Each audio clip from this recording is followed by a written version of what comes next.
अस्सलाम वालेकुम। उम्मीद है कि आप लोग खैरियत से होंगे और आप लोगों की ऑनलाइन क्लासेस सही जा रही होंगी। हम लोगों ने प्रीवियस क्लास के अंदर द नीम ट्री जो एक पोएम है एल्सा काजी ने लिखी है इसके बारे में बात की थी। और हम लोगों ने ये भी बात की थी कि इस पोएम के जो डिफरेंट स्टैंजाज हैं उनकी मीनिंग क्या है। और इसके अलावा हम लोगों ने उसका सेंट्रल आइडिया पे भी बात की थी। ठीक है, तो एक बहुत इंटरेस्टिंग पोएम थी। हमने इस द नीम ट्री से ये भी सीखा था, बहुत सारी चीज़ें सीखी थी कि वो किस तरह जो है वो एक बहुत अजीम दरख्त है और किस तरह वो खुद कुर्बानी देकर दूसरे लोगों की हिफाजत करता है। ठीक है, तो द नीम ट्री जो है वो हम लोग कंप्लीट कर चुके थे, इसको पढ़ चुके थे। इसमें से जो न्यू वर्ड्स थे उनकी मीनिंग भी हम लोग मैंने आपको दिखा भी दी थी और बता भी दी थी। और एक चीज़ रह गई थी इसमें से, वो ये थी कि हम लोगों ने इसके जो क्वेश्चंस थे, जो कॉम्प्रिहेंशन क्वेश्चंस थे, वो नहीं किए थे। तो आज हम लोग जो है वो कॉम्प्रिहेंशन क्वेश्चंस करेंगे द नीम ट्री में से। ठीक है, तो स्टार्ट करते हैं आज की प्रेजेंटेशन।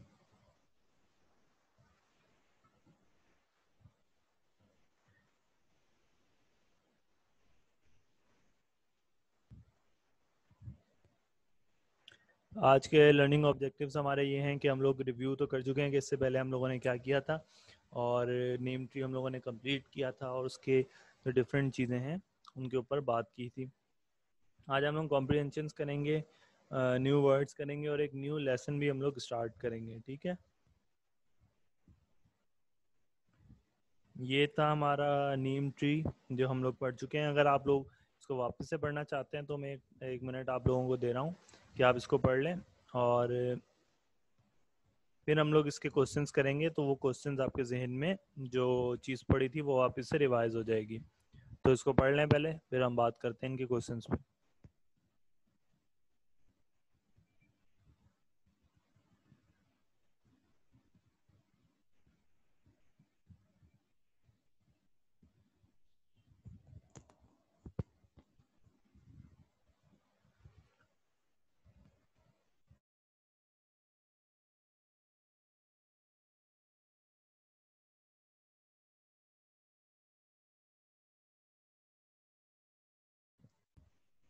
तो आप लोगों ने इसको कम्प्लीटली जो है वो पढ़ लिया होगा और आप लोगों को याद आ गया होगा कि इसके अंदर क्या चीज़ों की, किन चीज़ों की बात हो रही है और इनको हमने किस तरह से डिफ़ाइन किया था।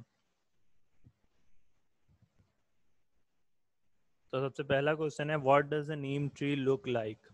यानी नीम ट्री के बारे में हमने जो है वो मुख्तलिफ बातें की थी, तो नीम ट्री कैसा दिखने में कैसा होता है। तो इसका आंसर देखते हैं। The neem tree looks like a bold and strong man. जो है वो एक बहादुर और मजबूत इंसान की तरह वो दिखता है। It's upper part looks like an unprotected head. इसका जो ऊपर वाला पार्ट होता है वो हमने बात की थी कि एक ऐसे एक जो उसका हेड होता है, जो सर होता है, वो अनप्रोटेक्टेड होता है, उसके ऊपर कोई शेड नहीं होता। It's green branches look like sheltering arms. और इसकी जो ब्रांचेस हैं वो आर्म्स, हाथों की तरह दिखती हैं जो शेल्टर की तरह इस्तेमाल करता है ये। It bears the heat all day even then its leaves remain green and fresh. पूरा दिन जो है ये हीट यानी गर्मी बर्दाश्त करता है, लेकिन फिर भी इसके जो लीव्स होते हैं, जो पत्ते होते हैं, वो हरे और जो है वो फ्रेश रहते हैं। सेकंड क्वेश्चन क्या है हमारा, how does the neem tree prevent the burning heat of sun from troubling us. जो नीम ट्री है उसके अंदर बात की गई है कि वो जो है वो हमें महफूज रखता है गर्मी से। तो वो कैसे रखता है, तो इसका जवाब क्या है। The neem tree intercepts the scorching beam of the sun. It bears the heat of the sun. It provides cool shade and protect people from blazing sun. ये करता क्या है कि इसके जो पत्ते होते हैं और जो इसके जो ब्रांचेस होती हैं वो जो सन की जो हीट होती है उसको अपने ऊपर रोक लेती हैं, स्टॉप कर लेती हैं उसको। स्कॉर्चिंग यानी जला देने वाली जो उसकी रोशनी होती है उससे उसको रोक लेती हैं, और सारी जो जो गर्मी होती है सन की उसको खुद बर्दाश्त करता है, और जो लोग नीचे होते हैं उनको ये ठंडी छांव देता है। Why does the poetess say that the neem tree is unafraid? इसके अंदर जो पोइटेस हैं, जो शायरा हैं, उन्होंने कहा है कि जो नीम ट्री होता है वो अनअफ्रेड होता है, यानी उसको किसी चीज़ का डर नहीं होता। तो ये क्यों कहा उन्होंने, तो इसका जवाब देखते हैं कि क्यों कहा उन्होंने। The neem tree is unprotected and does not get the rains refreshing spray.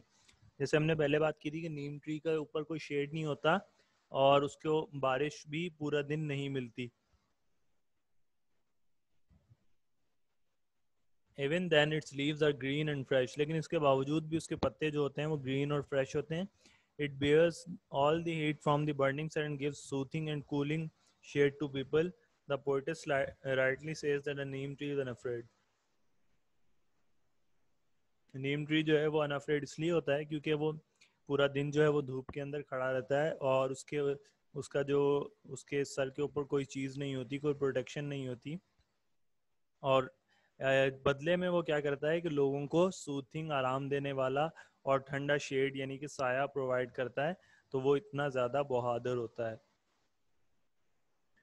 How does the poetess compare the neem tree to man. जो पोएटेस है उन्होंने नीम ट्री को इंसान से कंपेयर किया है। वो कैसे किया है? The poetess compares the neem tree to man by saying that man should be as bold as a neem tree and save man from harms, sorrows and vice. उन्होंने जब कंपेयर किया है नीम ट्री को तो उन्होंने कहा है कि जो इंसान है उसको भी नीम ट्री की तरह होना चाहिए ताकि वो दूसरे लोगों को जो है वो बुराइयों से रोक सके और जो उनके दुख हैं, उनको जो मुश्किलात है, परेशानियां, उनसे बचा सके। Man should be as steadfast as the neem tree and follow its example of sacrifice for others.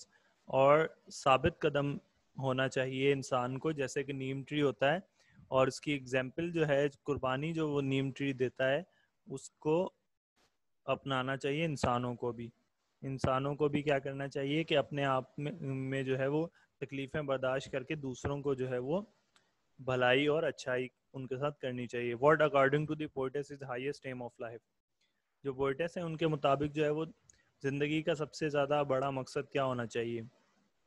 The highest aim of life is to serve people selflessly through sacrifice. Man should save the suffering people from harm, sorrows, poverty and vice. He should face all the hardships steadfastly which comes in his way and keep serving others. वही बात जो हम लोग पहले कर चुके हैं कि हाईएस्ट एम क्या होना चाहिए इंसान का, कि वो अपनी हस्ती को भुला दे और दूसरों के लिए जो है वो सेक्रीफाइस करे, उनके लिए कुर्बानियाँ दे और उनको गुर्बत से और परेशानियों से, दुखों से और बुराइयों से बचाए, और ये साबित कदमी के साथ ये काम करता रहे चाहे उसको इसका बदला दुनिया में ना भी मिल रहा हो। ठीक है, तो ये थे 5 क्वेश्चंस जो इसमें से थे जिनके ऊपर हम लोगों ने बात की। इसमें से अगर आप लोगों का कोई क्वेश्चन है तो आप पूछ लें, फिर हम आगे बढ़ते हैं।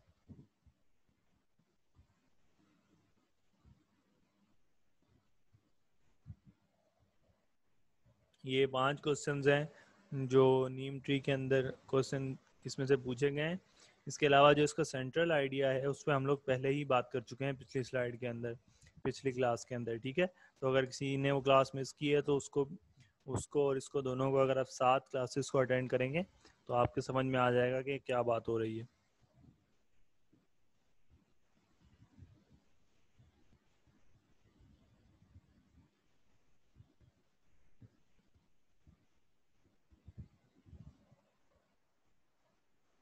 ये वर्ड्स मैंने फिर आपको शो करवा रहा हूँ, वो वर्ड्स जो आप लोगों के लिए न्यू हो सकते हैं, और अगर इनमें से आपको किसी की मीनिंग नहीं आ रही तो आप इसका स्क्रीनशॉट ले लें। ये मैं आपको पिछली स्लाइड के अंदर भी दिखा चुका हूँ और अब फिर दिखा रहा हूँ, और ये बाकी वर्ड्स हैं जो इसमें से न्यू हो सकते हैं आप लोगों के लिए। स्क्रीनशॉट ले लें इसका। तो आज हम लोग जो है वो न्यू चैप्टर स्टार्ट करेंगे जिसका नाम है मोइंजोदड़ो। मोइंजोदड़ो आप लोगों को पता है कि एक हिस्टोरिकल साइट है पाकिस्तान के अंदर, और बहुत ज़्यादा मशहूर है। बहुत दूर दूर से लोग जो हैं उसको विज़िट भी करते हैं और इस पर रिसर्च भी कर रहे हैं। और मोइंजोदड़ो की हिस्ट्री क्या है, मोइंजोदड़ो जो है वो ये आया कहाँ से और इसको किसने डिस्कवर किया, ये सब बातें हम लोग इस लेसन के अंदर करेंगे, और इसके अलावा भी बहुत सारी बातें करेंगे। तो हम लोग लेसन को स्टार्ट करते हैं। आज आप लोग सिर्फ इसकी रीडिंग करेंगे, नेक्स्ट क्लास के अंदर हम लोग इसके एक्सप्लेनेशंस करेंगे कि इसके अंदर क्या बात की जा रही है। अच्छा, एक और चीज़ ये कि आप लोग न्यू वर्ड्स इसके अंदर से जो भी न्यू वर्ड्स आपको लग रहे हैं वो आप लिखेंगे एक सेपरेट, जो आप लोगों ने वर्ड पावर नोटबुक बनाई होगी उसके अंदर आप लोग लिखेंगे न्यू वर्ड, सिर्फ मीनिंग आप उनकी खुद फाइंड करेंगे। अगर आपको कोई मुश्किल पेश आ रही है तो नेक्स्ट क्लास के अंदर मैं आपको वो न्यू वर्ड और उनकी मीनिंग बता दूंगा, तो आप लोग वो लिख लीजिएगा, ठीक है। तो अभी मैं आप लोगों को कुछ टाइम दूंगा, आप जो है वो इसके 5 पैराग्राफ्स मैंने पिक किए हैं आज, तो वो पैराग्राफ्स आप लोग पढ़ लें, और हर पैराग्राफ्स के लिए मैं आपको टाइम दूंगा, आप उसको पढ़ें, और फिर हम लोग नेक्स्ट क्लास के अंदर उसकी एक्सप्लेनेशन की बात करेंगे। तो मैं 5 मिनट्स आप लोगों को दे रहा हूँ, आप इसको पढ़ लें पूरे को, और इसमें से जो न्यू वर्ड्स आपको लग रहे हैं उसको आप लिख लें।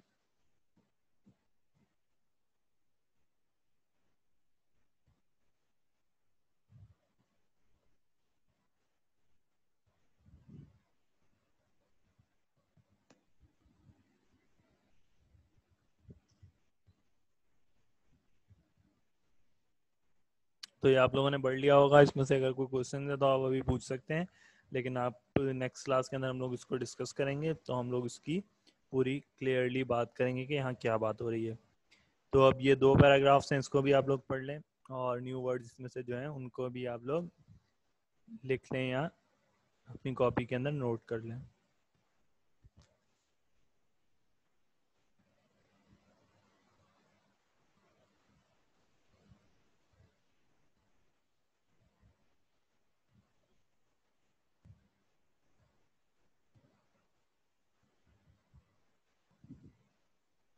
तो आप लोगों ने इसको भी पढ़ लिया होगा और इसमें से न्यू वर्ड्स लिख लिए होंगे।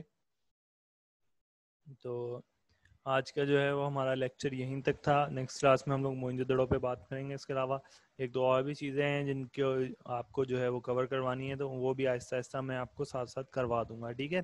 तो आज का होम टास्क ये है कि आप लोग क्वेश्चन आंसर जो आपको दिखाए गए हैं नीम ट्री के, वो आप अपनी कॉपीज़ के अंदर लिखेंगे, और न्यू वर्ड्स और मीनिंग्स जो मोइंजोदड़ो में से आपने लिखी हैं वो आप लिखेंगे। बेटा ये आप लोगों का क्लास वर्क होता है, कॉपीज़ को साथ साथ मेंटेन करते जाएं, वरना कुछ स्टूडेंट्स ऐसे हैं जो काम नहीं कर रहे थे और अब वो बहुत ज़्यादा परेशान है कि सर हमें एक साथ इतना सारा काम कैसे करें। तो साथ साथ करते जाएं काम, तो आपके जो है वो ये बाद में जो है वो परेशानी का बायस नहीं बनेगा, ठीक है। तो आज का लेक्चर यहीं तक था, अगर इसमें से कोई सवाल है तो आप लोग पूछ सकते हैं। Thank you so much for your cooperation. अस्सलाम वालेकुम।